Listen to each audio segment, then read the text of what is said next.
ভাসুরের নাম মুখে আনতে নাই।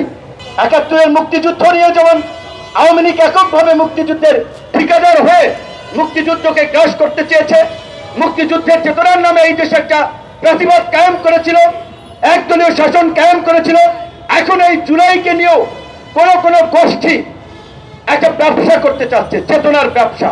জুলাইকে তাদের রাজনীতি একটা হাতিয়ার বানাতে চাচ্ছে। তাই আমরা বলবো যে এই জুলাই মঞ্চ কিংবা ইনকিলাব মঞ্চ এরকমের আরো যারা আছে, আপনারা অল্প কিছু লোক হলেও আপনার চেষ্টাটি চালিয়ে যান। আজকে আওয়ামী লীগ নিষিদ্ধের প্রশ্নে রাজনৈতিক দলগুলো কৌশলী বক্তব্য দিচ্ছে, পরিষ্কার করে বলছে না যে তারা আওয়ামী লীগকে নিষিদ্ধ চায়। কেউ বলছে না, কারণ তাদের ধারণা আওয়ামী লীগের 15 থেকে 20% ভোট আছে। কাজে এই ভোট যদি আমরা ভাগাতে পারি, আওয়ামী লীগের কিছু নেতা আছে তাদেরকে আমাদের দলে নিলে দল ভারী হবে, দল শক্তিশালী হবে। এই ইকুয়েশনে অনেকেই আওয়ামী লীগ নিষিদ্ধের বিষয়ে খুব বেশি জোরালো কথা বলছে না। আমরা বলছি সকল রাজনৈতিক দলের কাছে, যারা প্রকৃত অর্থে এই জুলাইয়ের স্পিরিটকে ধারণ করে জুলাই গণহত্যার বিচার চায়, ফাঁসিবাদ নিষিদ্ধ চায়, তাদেরকে আওয়ামী লীগের প্রশ্নে স্পষ্ট অবস্থান ব্যক্ত করতে হবে। কোন ছলচাতুরি চলবে না। আগামীকালকে আমরা আমাদের দলের পক্ষ থেকে ঢাকার বিভিন্ন জোনে কর্মসূচি হিসেবে বিকেলে মোহাম্মদপুর বাস স্ট্যান্ড ওখানে কর্মসূচি দিয়েছি। পরের দিন 26 তারিখ পঞ্চগড়ের কর্মসূচি আছে।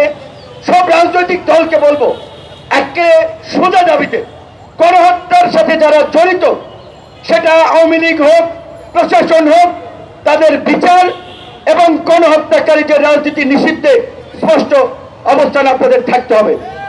আজকে এই আওয়ামী লীগের 16 বছরের সবচেয়ে বড় পৃষ্ঠপোষক মাফিয়া শিল্প গোষ্ঠীর নাম ধরে কেউ কথা বলছে না, তাদের বিচার চাচ্ছে না।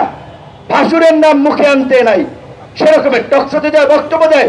এই যে বসুন্ধরা গ্রুপ এই দেশের ভূমিদস্যু হিসেবে স্বীকৃত, মাফিয়া লুটেরা হিসেবে সার্বজনীন স্বীকৃত, অর্থ পাচারকারী হিসেবে স্বীকৃত বসুন্ধরা গ্রুপ, এসালন, ওরিয়ন, বেক্সিমকো, এই রকমের যে সমস্ত গ্রুপগুলো আছে, আকিজ, এই রকমের যারা আছে, তাদের বিরুদ্ধে কেউ কথা বলছে না। দেখবেন, কারণ তাদের কাছ থেকে কিন্তু তলে তলে মাল পানি সবাই নিচ্ছে।